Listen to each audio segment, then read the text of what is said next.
Uncertainty breeds opportunity in fantasy football, especially at the wide receiver position.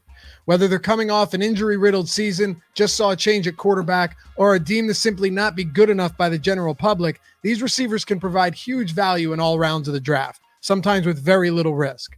I'm Dave Loughran with Awesemo.com, counting down the top 5 under-the-radar receivers to keep on your radar for your 2021 drafts. But before we get started, hit that thumbs up, subscribe to the channel if you haven't done so yet, and let's dive into it.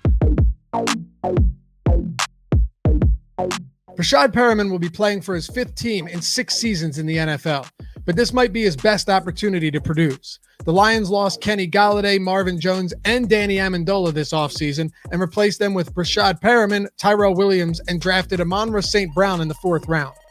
Jared Goff takes over under center, and while he isn't exactly the most fantasy-friendly quarterback, he'll have to throw to someone.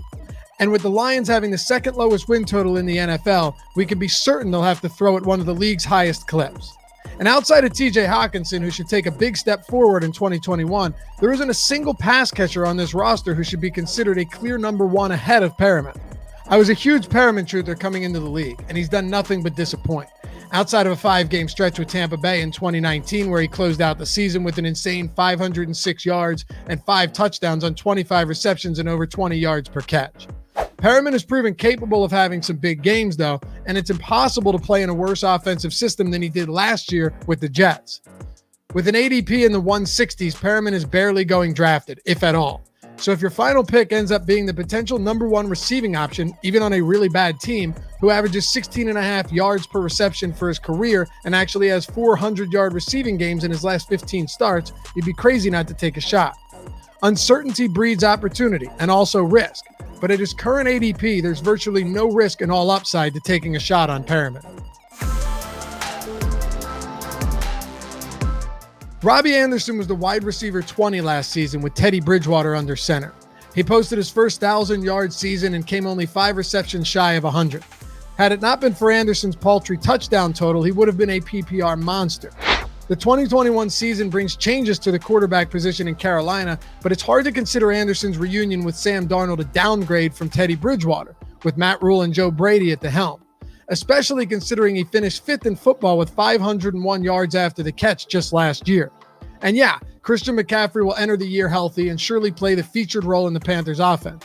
But Mike Davis still averaged over 18 looks per game in his 12 starts last season, and Anderson was one of 4 players to total 1,000 yards from scrimmage on this roster. Curtis Samuel, who was one of those players, is in Washington now, voiding 93 targets in Carolina's offense. So while rookie Terrace Marshall should find a role early on, Anderson should see no shortage of opportunities in his 2nd year with the Panthers. 31 receivers are being drafted ahead of Anderson, so grab him as your wide receiver 3 or flex and feel great about it. Corey Davis is going to be a controversial pick here. I get it, but I also think he gets a bad rap. Davis was a former top 5 draft pick, so the expectations have always been lofty, and he's always failed to meet them. But he's been a top 30 receiver in 2 of his last 3 seasons, and he did so on a team that attempted the 3rd fewest passes last season and featured the wide receiver 7 in A.J. Brown, and in 2018 had Marcus Mariota at quarterback. Davis will likely never live up to the expectations, but he's going to have a shot at being New York's number 1 receiver this season after signing a 3-year, $37 million contract. The Jets drafted an NFL-ready quarterback in Zach Wilson, took another 1st-round offensive lineman, and overhauled their coaching staff. While we know they won't be playing in late January, it's hard to go anywhere but up after last season, and it's not a stretch to think Davis could post his first 1,000-yard campaign. Davis finished with 984 yards and 5 touchdowns on 65 receptions in only 14 games last season, and averaged 6.5 targets per game in the Titans' run-heavy offense. He should have no trouble surpassing that target count and having a greater than 19.7% target share that he saw in his final season with Tennessee. With Denzel Mims, Elijah Moore, and Jamison Crowder, who could be cut before the season begins, as the only notable receivers on the Jets roster, I'll be scooping up Davis pretty frequently at his 10th round ADP. Brandin Cooks is one of my absolute favorite undervalued wide receivers heading into 2021. Before 2020, he was written off in the fantasy world after 1 bad season and has always been inaccurately labeled as injury prone. Cooks has played 93 of 96 possible regular season games since 2015.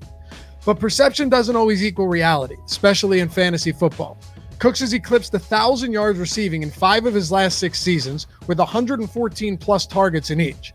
He's also caught at least touchdowns in 4 of those campaigns. The big knock on Cooks, of course, is Houston's quarterback situation. Cooks has always played with good to great quarterbacking, and now he finds himself in a situation where Deshaun Watson is almost certainly never going to play another snap for the Texans, leaving us with a ton of uncertainty at the position. Consider this, though. Tyrod Taylor isn't that bad for fantasy. He finished as the QB 15, 17, and 19 in his 3 starting years with Buffalo from 2015 through 2017, and is at least competent enough to get Cooks the ball, assuming he's the opening week starter. Cooks has literally zero competition for the wide receiver 1 role in Houston, with guys like Randall Cobb, Kike Coutee, Nico Collins, and even Chris Conley posing no threat to his workload. Will Fuller's departure makes Cooks the clear alpha in this offense. So even if they aren't good, he's going to eat. And don't forget, Cooks was the wide receiver 8 in the final 5 weeks of the season last year after Fuller got suspended, and he only played in 4 of those games. You can legitimately draft Cooks as a bench player right now with his late 8th round ADP. Given his long track record of well above average production, I'm grabbing him where I can and counting on big volume to pave the way to success in 2020, despite the ugly quarterbacking situation in Houston. Before we get to our number 1 under-the-radar wide receiver for 2021, hit that like button and subscribe to the channel for all of your fantasy football and DFS needs. Who would have ever thought Julio Jones would be considered an under-the-radar receiver in 2021? But here we are. Now, I originally recorded this video only a day before Jones was traded to Tennessee, but upon revision, my opinion doesn't change much at all now that he's out of Atlanta. Sure, the Falcons threw the football a lot more than the Titans last year, but Calvin Ridley continues to emerge as a legitimately elite receiver, and Kyle Pitts should make an immediate impact in Atlanta. So they would have had plenty of viable pass-catching options this season anyway. There are several other reasons to be encouraged by Jones' landing spot, though.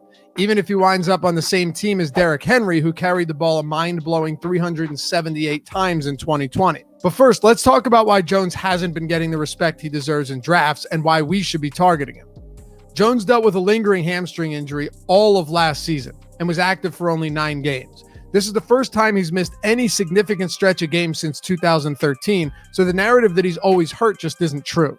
Not only that, in the 7 games Jones played to completion last year, he averaged a stupid 100 yards and hauled in 73% of his targets, of which he averaged 9 per game. And if you isolate those weeks, Jones was the wide receiver 3.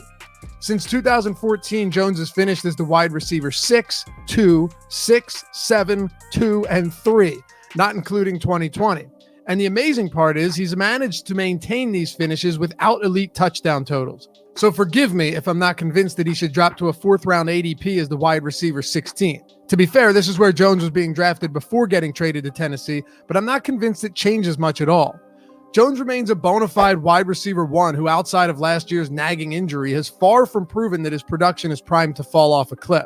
And we'll see where his ADP settles in now that he's headed to the Titans, but my guess is people will still have reservations about drafting Jones much earlier than he's going now in a run-first offense that also has A.J. Brown. Here's the thing, though. If Corey Davis, who is now with the Jets, would have played 16 or even 15 games last season, he would have easily eclipsed 1,000 yards.